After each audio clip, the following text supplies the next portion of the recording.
Hello to everyone, कैसे हैं आप सब। I hope you all are doing good in your life.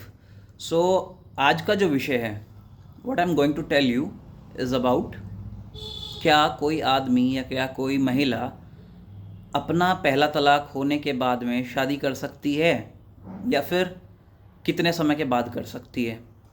चलिए आज इस टॉपिक को डिस्कस करेंगे, लेकिन सबसे पहले जो मोस्ट इम्पॉर्टेंट काम है आपका, you have to support the channel. आपको मेरे चैनल को सब्सक्राइब करना पड़ेगा, उसके बाद ही हम कुछ आगे डिस्कस करेंगे। चलिए jokes apart, but kindly you have to support the channel. देखिए आज का जो विषय है, ये विषय बड़ा गंभीर है, हर इंसान इसकी महत्ता नहीं समझ पाता, तो मैंने सोचा इस पर एक वीडियो बनाई जाए और आप लोगों को अवेयर करा जाए। So let me clear you one thing. आपने सुना होगा आपसी सहमति तलाक, म्यूचुअल कंसेंट डाइवोर्स। ये होता क्या है? जब दोनों पति पत्नी, दोनों पक्ष राजी हैं एक दूसरे से तलाक लेने के लिए, दोनों एक दूसरे की शर्तों पर एग्री कर जा रहे हैं, चाहे वो बेबी से रिलेटेड हो, चाहे वो एलिमनी से रिलेटेड हो, जब एवरीथिंग इज़ क्लियर तब सेक्शन 13B के लिए पटिशन फाइल होती है। जब सेक्शन 13B पटिशन के माध्यम से तलाक की डिक्री प्राप्त हो जाती है, तो इस 13B के माध्यम से जो डिक्री पारित होती है, उसके अगले दिन ही आप अपना दूसरी शादी कर सकते हैं। दोनों पक्ष, आप दोनों फ्री हैं।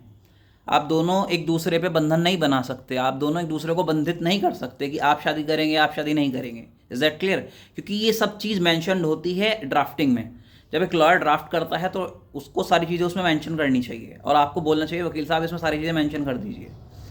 ठीक है, अब हम बात करेंगे इसी में ही दूसरे segment of type of divorce की। दूसरा टाइप ऑफ डाइवोर्स क्या है? वो है कंटेस्टेड डाइवोर्स। कंटेस्टेड डाइवोर्स क्या होता है? देखो सुनो, कंटेस्टेड डाइवोर्स होता है जब एक पक्ष तलाक चाहता है और दूसरा पक्ष तलाक चाहता नहीं है, उसे डिफेंड करता है। वो काइंड ऑफ आप कह सकते हैं। लेट सपोज पत्नी ने पति पे कोई आरोप लगा दिया या पति ने पति पे कोई आरोप लगा दिया, और दूसरे पक्ष जो है उसे डिफेंड करता है, उसके अगेंस्ट जो है एविडेंसेस देता है कि that I have not committed that kind, मतलब जो उस पर आरोप लगे हैं मैंने ऐसा कुछ किया नहीं है। तो जब इस तरह का कोई मुकदमा कोर्ट में चला होता है, उस टाइम दूसरा पक्ष काफ़ी एफर्ट लगाता है डिफेंड करने के लिए, और दूसरे पक्ष के वकील साहब को बहुत मेहनत करनी पड़ती है, मैं आपको बता दूं।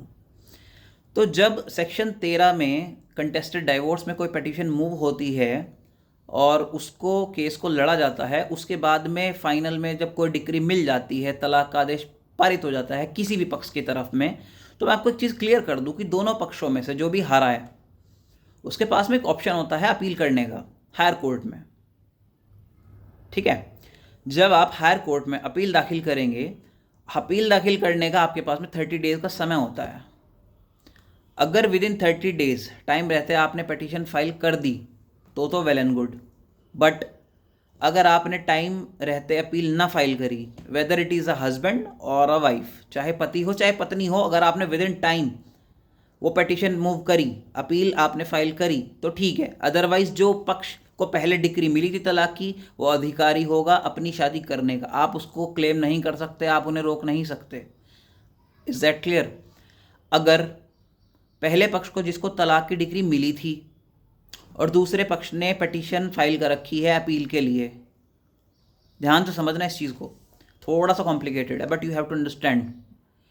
सो व्हाट आई वाज सेइंग कि पहले पक्ष को अगर तलाक की डिक्री मिल चुकी है from the family court of their sessions court, और अगर दूसरा पक्ष जो है, दूसरे पक्ष ने अपील फाइल करी हुई है कोर्ट में, और इसी बीच में मतलब अपील फाइल पेंडिंग में पड़ी है, अपील पे कोई सुनवाई नहीं हुई है, और पहले पक्ष ने जो है शादी कर ली, तो ये शादी मान्य तो होगी नहीं।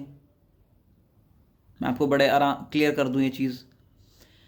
लेकिन आपका जो दूसरा पक्ष है, अब चाहे वो पति हो चाहे वो पत्नी हो, उनको ये अधिकार होगा कि 494 में अडल्ट्री में वो आपके ऊपर केस फाइल कर सकते हैं। मतलब क्या आप तलाक लोगे, क्या आप दूसरी शादी करोगे, आप एक केस मुकदमा अपने पे लिखवा बैठोगे। तो आई होप इस कानून की बारीकी को आपने ध्यान से समझा हो। आई होप ये आपके काम आई हो बात मेरी जो मैंने समझाई है।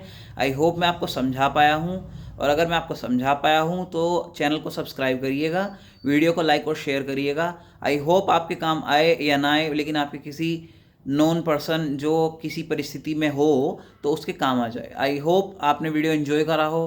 Thank you so much for watching.